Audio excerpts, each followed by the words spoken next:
Shalom, selamat pagi dan salam sejahtera untuk kita semua.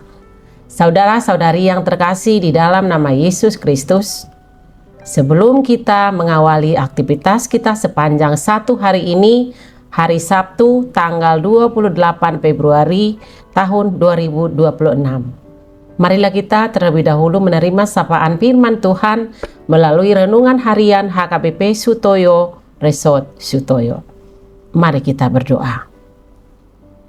Damai sejahtera dari Allah Bapa yang melampaui segala akal, kiranya menyertai hati dan pikiran saudara di dalam Yesus Kristus Tuhan kita. Amin. Firman Tuhan yang mau menyapa kita melalui renungan hari ini diambil dari Titus pasal 1 ayatnya yang ke-7. Demikian firman Tuhan. Sebab sebagai pengatur rumah Allah, seorang penilik jemaat harus tidak bercacat, tidak angkuh, tidak pemberang, bukan peminum, bukan pemarah, tidak serakah. Di dalam bahasa Batak Toba dikatakan ayang gositua sadok nasoja di hasurahan naing masongo juara bagas ni debata unang siula roha-roha unang parpiri-piri unang sisobur tuak unang parbada unang parpangomo sian nasoture. Demikian firman Tuhan. Saudara-saudari yang terkasih di dalam nama Yesus Kristus, nats ini merupakan bagian dari instruksi Paulus kepada Titus mengetahui syarat-syarat penilik jemaat, bahwa penilik jemaat bukan pemilik gereja, melainkan pengatur rumah Allah yang bertanggung jawab kepada Allah. Ayat ini mengingatkan bahwa pelayanan bukanlah kekuasaan, melainkan tentang pengorbanan dan penguasaan diri.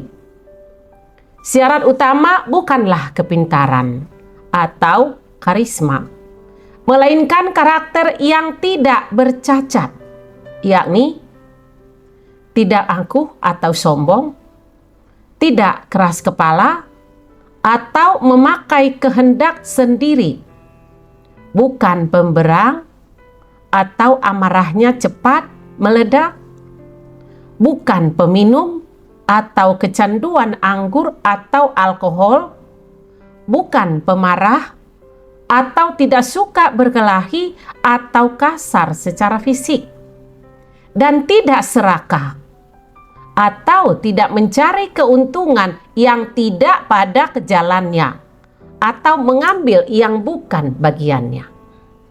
Seorang pemimpin harus memberikan teladan hidup yang sehat agar setiap perkataannya berkuasa untuk membawa orang kepada kebenaran.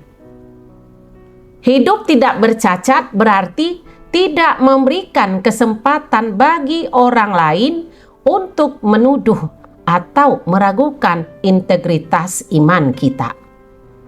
Saudara-saudari yang terkasih, pemimpin yang dipilih Allah haruslah cerminan dari Kristus. Ayat ini mengingatkan bahwa pelayanan bukan tentang kekuasaan, melainkan tentang pengorbanan dan penguasaan diri. Saat menghadapi tekanan atau orang-orang yang sulit, pemimpin dipanggil untuk tidak membalas dengan amarah atau keangkuhan, melainkan dengan kasih dan ketenangan. Saudara-saudari yang terkasih, seorang penilik jemaat adalah pelayan Allah yang harus memiliki hati yang bersih dan fokus pada kepentingan Tuhan, bukan untuk kemuliaan diri sendiri. Tuhan menginginkan pemimpin yang karakternya terus diproses oleh Roh Kudus, rendah hati dan takut akan Tuhan. Amin. Kita berdoa. Bapa Surgawi, terima kasih untuk firman-Mu hari ini yang mengingatkan kami sebagai anak-anak-Mu. Engkau panggil untuk melayani dan hidup tidak bercacat. Ya Tuhan, kami menyadari kami tidak mampu dengan kekuatan kami sendiri. Untuk itu kami mohon Roh Kudus-Mu yang bekerja dalam hati kami. Kami juga berdoa untuk setiap aktivitas kami sepanjang satu hari ini.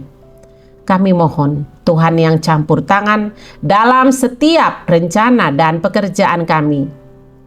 Kiranya berkenan di hadapan-Mu. Bimbinglah kami selalu ya Tuhan.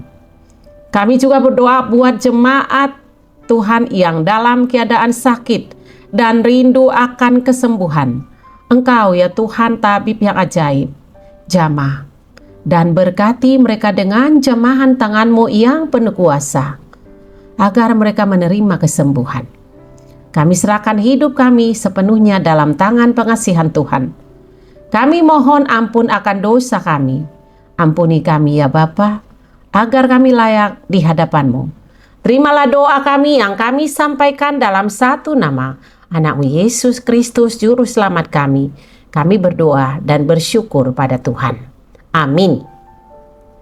Saudara-saudari yang terkasih, selamat beraktivitas. Shalom. Salam sehat. Tuhan Yesus memberkati.